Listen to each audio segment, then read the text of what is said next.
This study was made to determine in which conditions a hermit crab would leave its existing shell and venture out. The experiment took place in China Marine Biology Lab and took 2 days to finish. 8 hermit crabs were used to test whether they would leave their shell for food, new shells, or nothing at all. The aquarium which only had the hermit crabs and no food or shells was used to compare the other results. During the experiment's course, there wasn't any problems that appeared, except for the clothespins that held the hermit crab's current shell in place. They were either too small or too big for the shells and had to be switched out. This made it hard to get results because the timer had to be restarted every time it happened. There were a total of 4 replicas made, and the same hermit crabs were used every time, but in different aquariums in every replicate.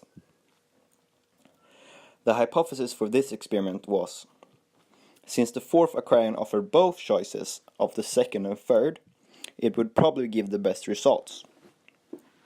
Since the aquariums 2 and 3 only offered one choice, they would get equal results. And the first one with only the hermit crabs would get the least results, since nothing was awarded for leaving their shell. In the hypothesis, it was also showed that hermit crabs can go weeks without feeding, which meant that the aquariums with only food would probably get bad results. The results that were apprehended after the experiment were promising. It showed that almost every hermit crab that got placed in the 4th aquarium, the one with both food and new shells, eventually left its shell. Of the total of 6 hermit crabs put in the 4th aquarium, 4 out of 6 left their shell.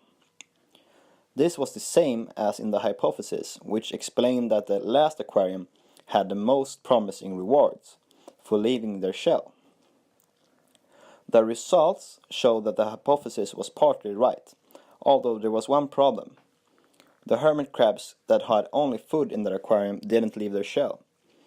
This was talked about in the hypothesis, but it couldn't explain why the aquarium with both food and shells would get more crabs leaving their shell than the one with only shells. Except this part, the elaboration was a successful experiment.